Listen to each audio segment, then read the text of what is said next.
Welcome to the Inside Scoop Live podcast, where indie authors get personal about their books, their writing, and their passions. I'm your host, Sherry Hoyt. Join me for some lively conversations with debut indie authors and seasoned veterans alike. It's a great place to find your next amazing read or even get inspired. So sit back and enjoy the show and let me know what you think. Hi, everyone. Today, Jacqueline Greer Graham is with us to talk about her debut book and memoir, Almost Full Circle, From Montserrat to Canada and Bacchus. Jacqueline is a born storyteller, and you're really in for a treat today. But before we get started, here is the inside scoop on the author. Jacqueline Greer Graham is a Canadian citizen who was born in Montserrat in the British West Indies. She has a bachelor's degree in computer science from York University and a medical office and laboratory assisting diploma from Career Canada College. Jacqueline is a former manager at the Canadian Institute for Health Information, and she is now a business owner pursuing her passion for telling stories. Jacqueline enjoys singing and dancing and is a health and fitness enthusiast. She lives in Ontario, Canada, and has 2 children. To learn more about Jacqueline and her work, visit her website at jacquelinegreergraham.com. Well, hi, Jacqueline. Welcome to Inside Scoop Live. Well, thank you. Thank you for having me. I'm excited to be on the program. Absolutely. Now, first of all, congratulations on publishing your debut book, Almost Full Circle, From Montserrat to Canada and Bacchus. I love that. What is it about, and what inspired you to write it?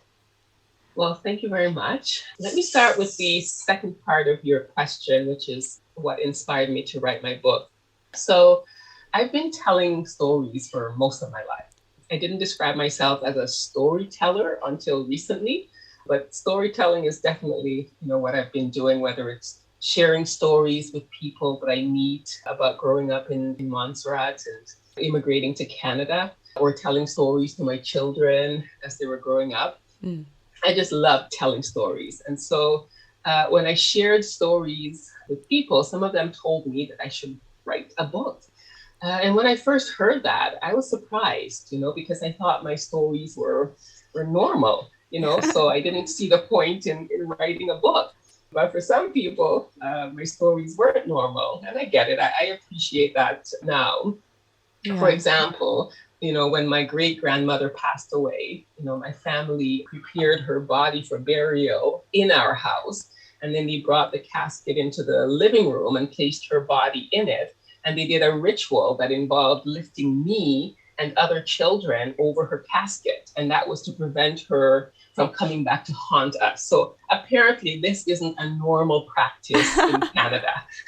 Most people didn't experience this when they were children. So I understand that there are definitely parts of my stories that are not normal. Anyways, I didn't consider writing my story at all. I did start to write another book a few years ago. It's an inspirational book about love. And, I thought that would be my debut book. And then enter COVID-19. And my goodness, all of our lives, were turned upside down in a short period of time. And it really changed my focus and, reminded me of how quickly things can change. But I started talking to my mother about a few things. And I asked her, to tell me more about our relatives who passed away, because, I'm interested in hearing stories. Yeah. So, for example, my great-grandmother was likely the child of freed, enslaved people. So I wondered what stories she had passed on to our relatives. And my mother said, well, we didn't talk about those things. We didn't ask questions.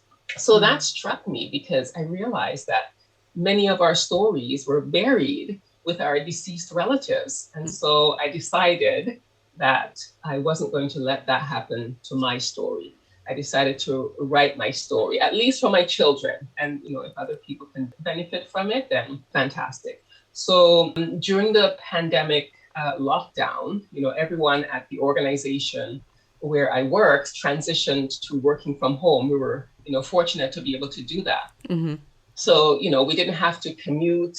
And of course, we were in lockdown, so we didn't go out, except for, essential things. You know, for many of us, the most exciting part of our weeks was going to the grocery store, you know. So we had some extra time, and I took the opportunity to start writing my story. And before you knew it, I had a manuscript. So, you know, to answer the first part of your question, what is it about? Well, it's about my journey from Montserrat to Canada and back, sort of ish. It's a story about home, you know, and identity and culture. Like most people, I've had a number of homes over time, but there's something special about my first home in Harris's, where I lived with my grandmother, whom I called Mama. So I lived with her until I was 10 years old. And that's because my mother immigrated to Canada when I was 2.5 years old. And she came on an immigration scheme that was geared to single people. So she couldn't take me with her, but she could sponsor me once she was settled in Canada. And of course, that was the case for many children in the Caribbean at the time. And as for my father, I was told that he was dead. So my grandmother was my primary caregiver. And as I grew up in Harris's under her care, my experiences, some of which were very defining, helped shape my identity. We didn't have a lot of material possessions, but we had everything that we needed. We had food, we had community, we had education, healthcare, and we just made the most of what we had. So I included many of my experiences in my book in a very immersive storytelling way, as well as stories about Montserrat's history and Montserrat's culture. And I also included my experiences growing up in Canada once I immigrated there. And then I also wrote about my journey home to Montserrat after the Soufriere Hills volcano erupted there and completely devastated and transformed parts of Montserrat, including my village, Harris's. Yeah. So I thought I could go home anytime, you know, but of course the volcano had other plans. So I learned a big lesson. You just never know when and how things are going to change. So you really can't take things and people for granted. Yeah. And I love that you mentioned that because while I was reading, you know, I could feel your love of storytelling. And I mentioned this in my review. It reminded me of the way my grandmother told stories to me. Yes. And, you know, at that time, as she was telling her stories to me, I was too young. I didn't get any of that. I didn't write it down. And now I'm struck with, oh my goodness, the stories that she had and took with her. So I love that you wrote your book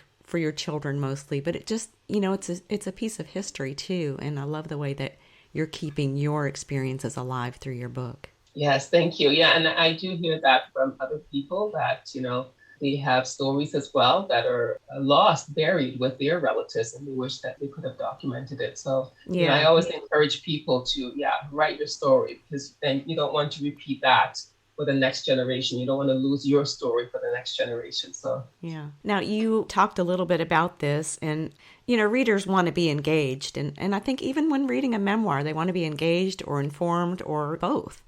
And the way you wrote your story really brought the readers into the experience. How did you challenge yourself to transform your events into such an entertaining narrative? Yeah, so I'll give 2 examples. So firstly, one of my objectives was to include humor in my book, because I love to laugh. And I think humor is very therapeutic. You know, I have great admiration for comedians. I think they have a special gift of helping us laugh through difficult and painful situations. And of course, there are studies that have looked at the positive physiological and psychological effects of laughter. So I really wanted to include humor. And I've always thought that there were some absurd and funny parts of my story. And even the parts that are a little dark, I wanted to find the humor if possible. So that was one of the things I wanted to include. And then the second thing that I did was I used this voice that I wasn't even aware of when I was writing my book. It was actually one of my editors, Christine Gordon Manley, who brought it to my attention. So some people call it my tour guide voice. And I think in your review, you mentioned that I wrote my story as a travel log. Yeah. It's that let's go over here voice that follow me down to the river, and now we'll turn right and head to the market. So that voice. But it was actually a solution to a writing problem that I had, in that I was trying to write in chronological order, but I couldn't remember how old I was for some of my experiences. So I was struggling with the flow, and then I thought about it. And I remember that, when I tell people stories about growing up in my village in Montserrat, in my mind, I'm taking a mental walk down roads and up hills and to this house and to that store. And I thought, well, why don't I use location or geography instead of chronology to tell some of the stories? And so that's what I did. So overall, the book is in chronological order, but there are stories embedded that don't follow chronology. They are, more based on geography. And so it allowed me to use creativity to take users on this immersive imaginary tour. So when I sent my manuscript for sample editing to decide on an editor, Christine Gordon Manley did a sample edit for me. So for those who are not familiar with this, sample editing is when you send sample pages of your manuscript to a few editors so you can get a sense of their editing style and then choose the editor whose style you like. So Christine edited the first 20 pages of my manuscript, which ended at the beginning of chapter 3. And when I reviewed her edits, one of the things that struck me was a note that she included about my storytelling voice. She said, the voice is in chapters 2 and 3, but it's not in chapter 1. And she said she's not sure if this is my dominant storytelling voice because she didn't have the rest of my manuscript, but she said it could be. So I may want to incorporate that voice in chapter 1. Now, I didn't even realize that I was writing in a voice. I had included that voice in about 7 chapters where I was struggling with chronology, as I mentioned. So it was more about necessity being the mother of invention. We draw on creativity or innovation when we encounter challenges. So I had a problem and I found a solution. So now, after getting that note from Christine and ultimately choosing her as one of my editors, I decided to incorporate the voice into the other chapters, especially for my experiences in Canada. But I didn't like it. It didn't work for me. I didn't like the voice for my experiences in Canada. And when Christine did the official edit of my manuscript, she agreed that the voice didn't work as well for Canada. So she said, it was my decision whether to leave it as is or reserve the voice for my Montserrat experiences. So in the end, I decided to use the voice mostly for Montserrat, but I did find some parts of my story in Canada where I could incorporate it and keep things consistent from a voice perspective. Yeah. Well, and that was great feedback early on from your editor because that probably changed the course of your story a little bit. And that's what I was going to ask you about. You were reliving a lot of events from some early years. I can't remember anything from a certain age back, So I'm always impressed when I read memoir and see how authors recreate those memories. How did you write your book? Did you just start writing down a bunch of stories and then organize it? How did your book come together? It was surprisingly easy for me to recall and write my stories because I've been telling them for years, as I mentioned, which is probably why I'm able to remember them so well, like especially those experiences that occurred when I was 10 years old or younger, as you mentioned. Some of the stories that are included are some that I wouldn't mind forgetting. But yeah, I just started writing and they just flowed and flowed. And then once I had, written a few, I started realizing, there's sort of this pattern and sequence and, some of them are connected. And so I started organizing them. And before you know it, I was creating, sections and chapters and so on. So some of the stories, unfortunate encounters with pedophiles, whom I call rats of the humankind, because when I thought about it, I thought, they're opportunistic like rats and, they're also predatory like snakes, but I chose the term rats of the humankind to describe them. It just seemed like, an easy one to sort of tag to them and remember. Yeah. But one encounter in particular that I had with one of those rats was by far the hardest part of my story to write. Probably because it's the experience in which I felt the most violated and had the least amount of control. So it was one of the last things that I wrote.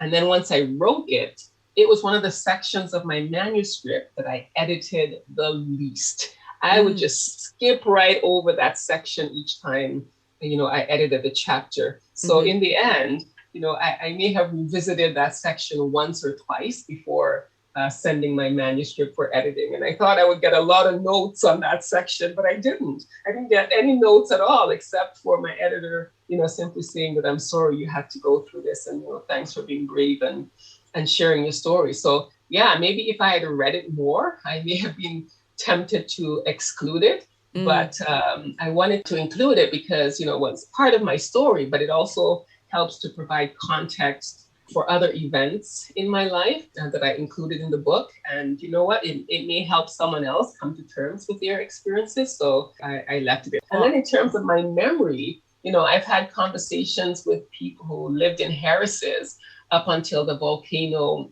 erupted. And they were surprised by how much I remember and how accurate my memory is. And I really attribute that to the storytelling that I've done over the years, and the fact that certain memories of home will always be in my heart and mind. I think you mentioned in your review that, we may root ourselves in many places over the course of our life, but it's often our first memories of home that pull on our heartstrings. Yeah, absolutely. Can you share one of your favorite memories with us of your time in Montserrat? Oh my goodness, I have so many.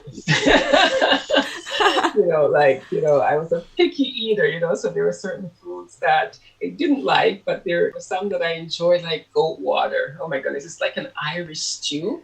Ooh, it is delicious. So I loved eating or drinking, I guess, goat water.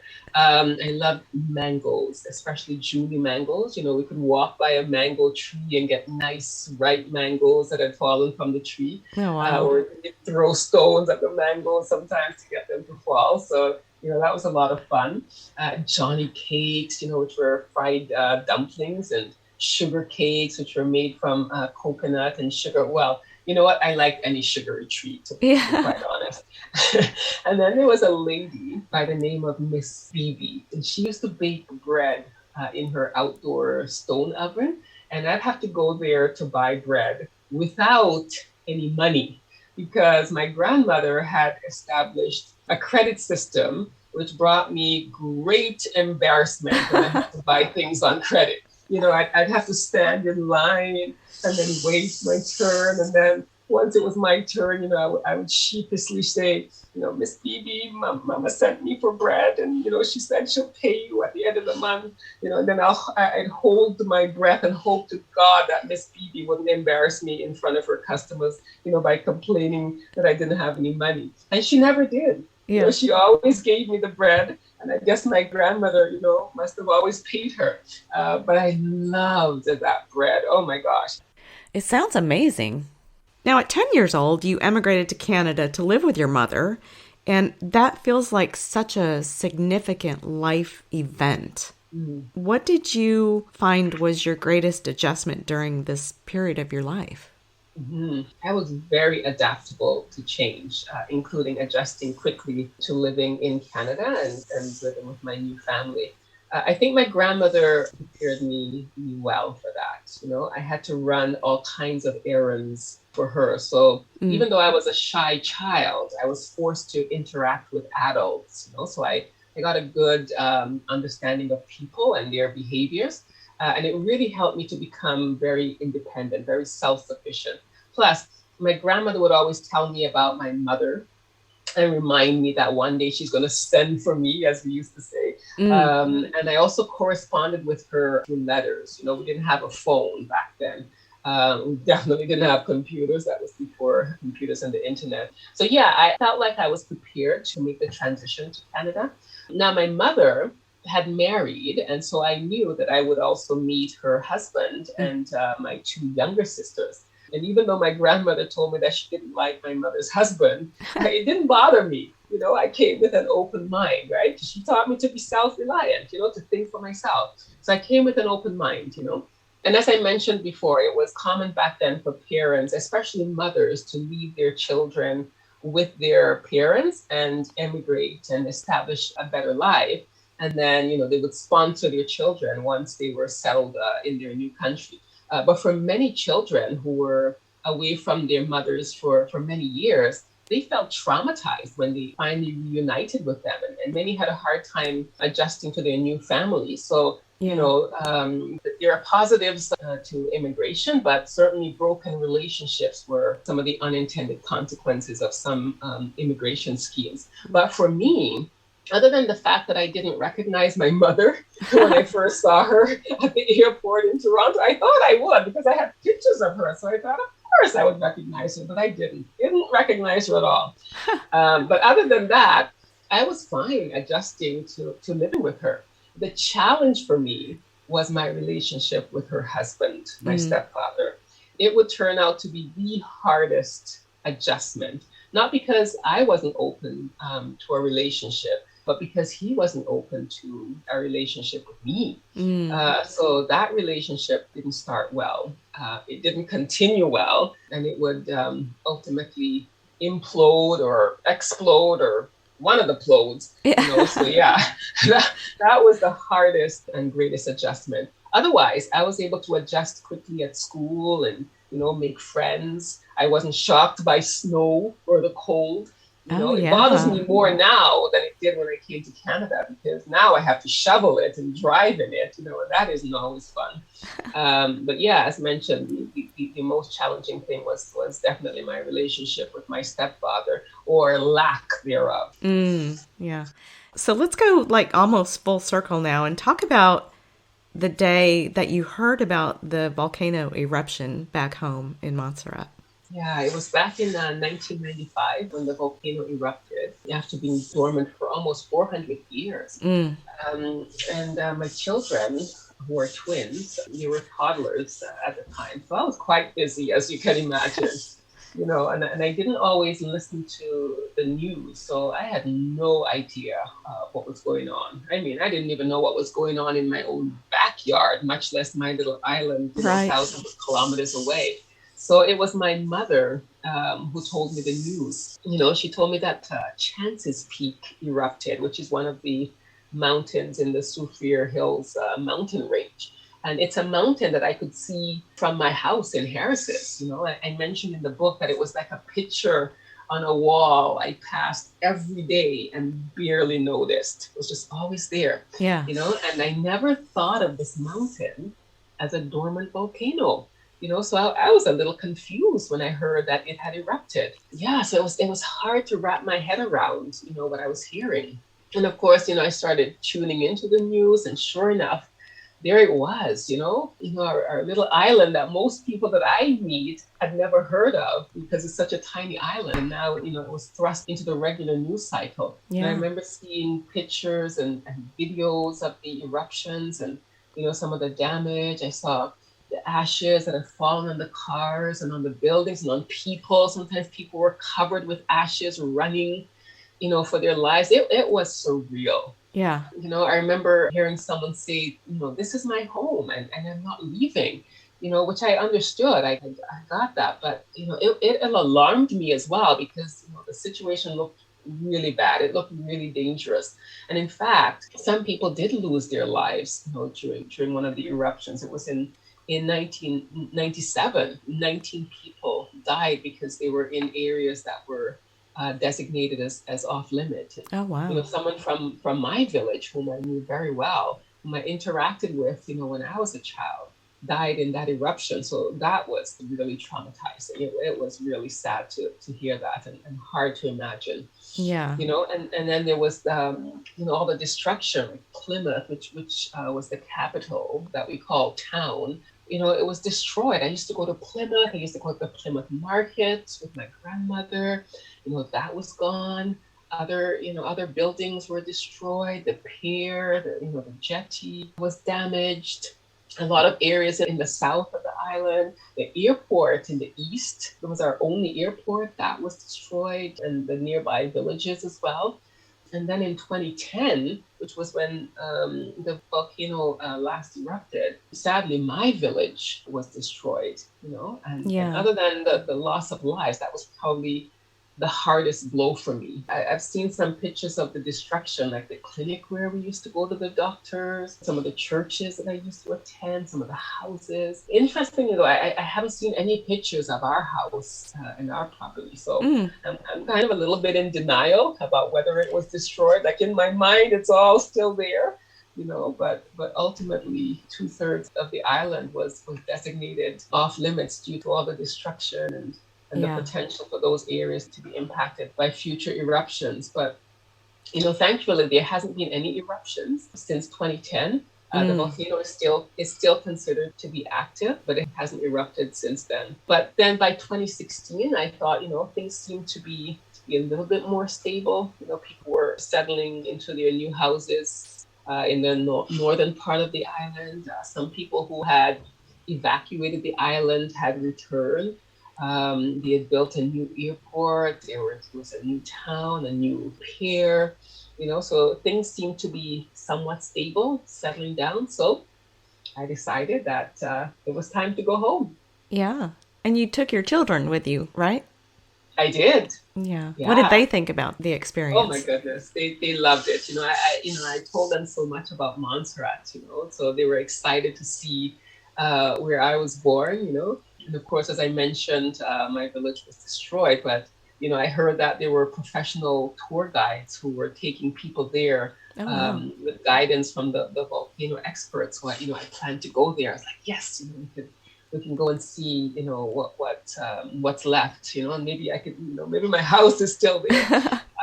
But I wasn't able to book a tour before going home, but I planned to do so once we got there. So I was nervous, I was excited, but I was also nervous because I wasn't familiar with the northern part of the island, other than a village called Salem, where some of my relatives lived.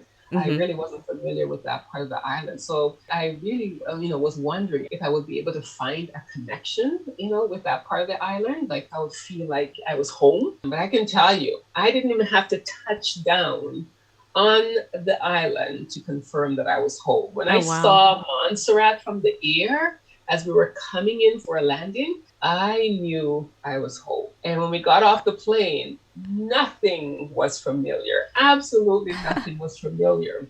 And yet I felt like I was home. It was just a wonderful feeling.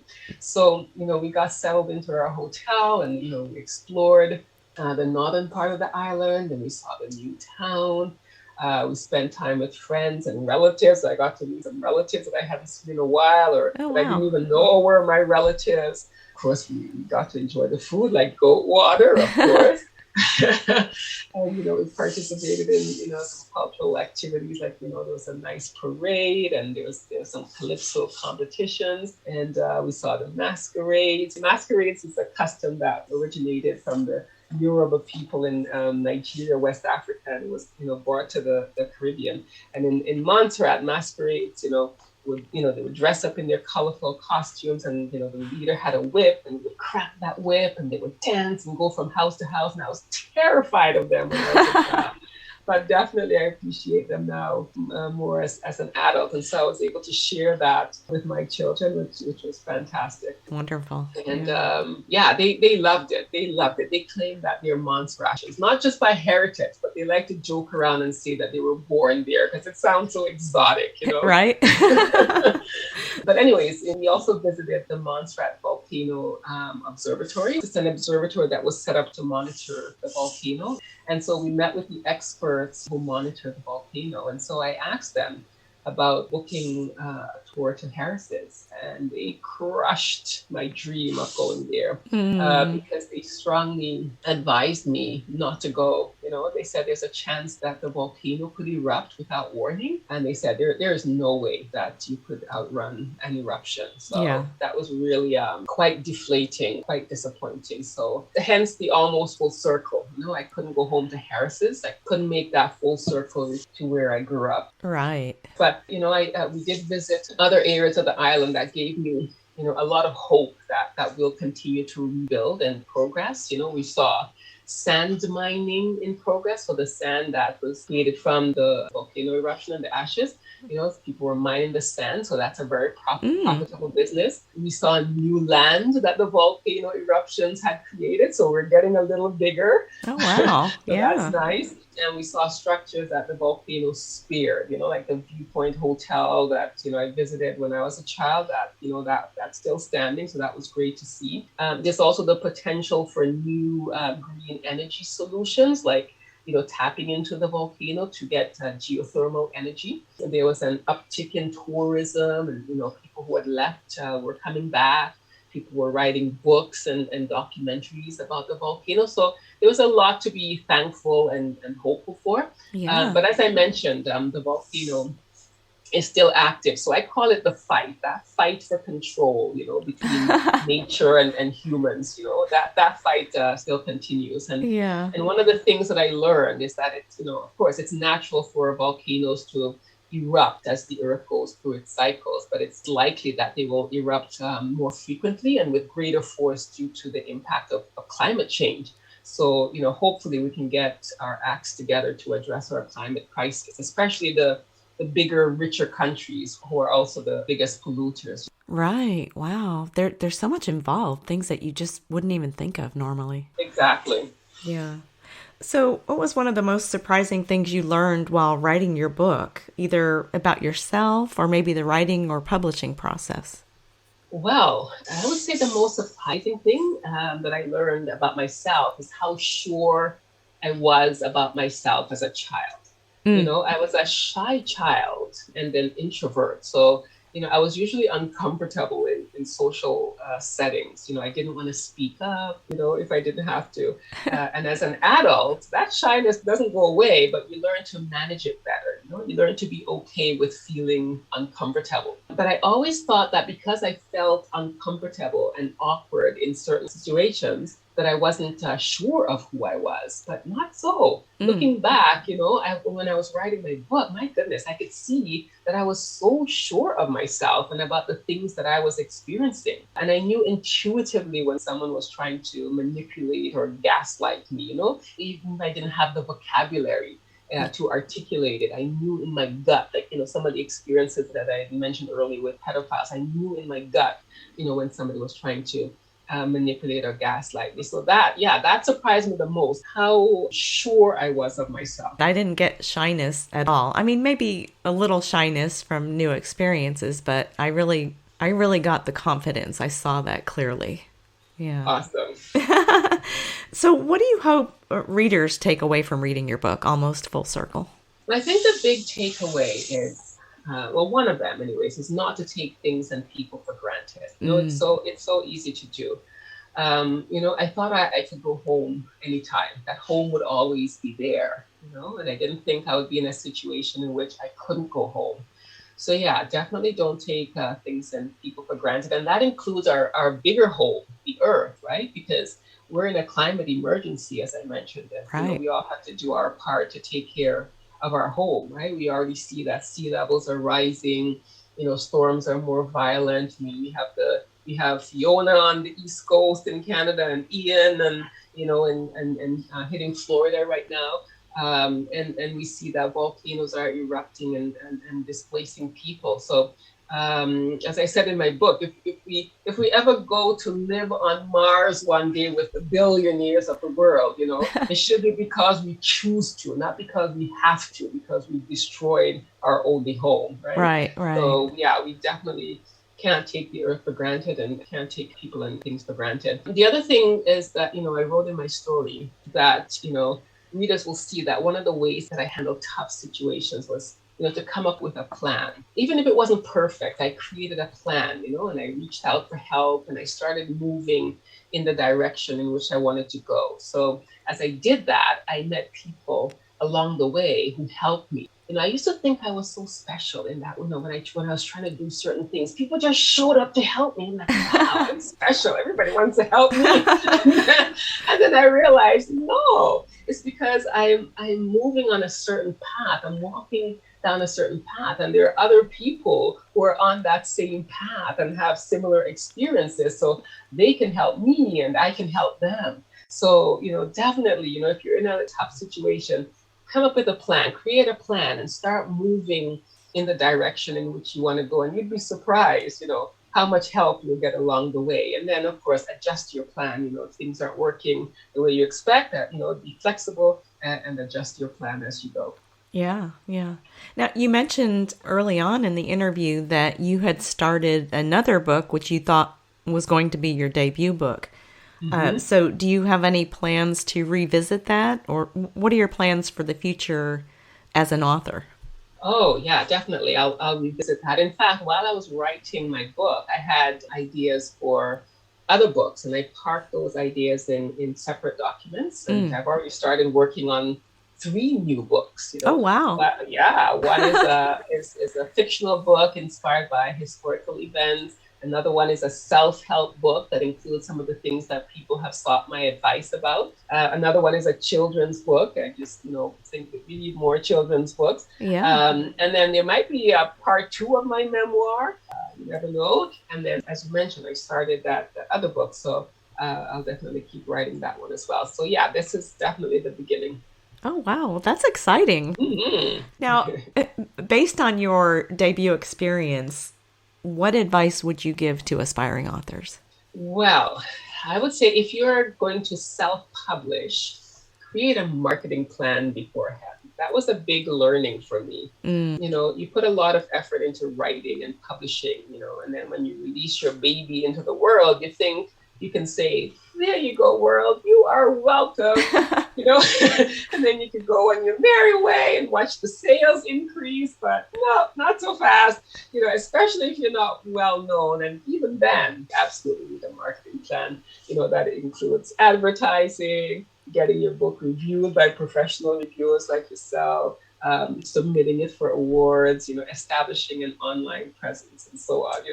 Definitely your marketing plan is necessary. Yeah, I think that is a common misconception. And, one thing good that has come out of the pandemic, I think, is that we're hearing from more voices that may not have written a book, and I love that. I love that. Yes, that's definitely one of the positive things that came from the pandemic. There were a lot of negatives, but there were definitely some positives as well. And more people are writing their stories, which is fantastic. I think everyone should write their story, even if you don't publish it, write it, because you never know who might benefit from it. And certainly it will be therapeutic for you as well. Yeah, absolutely.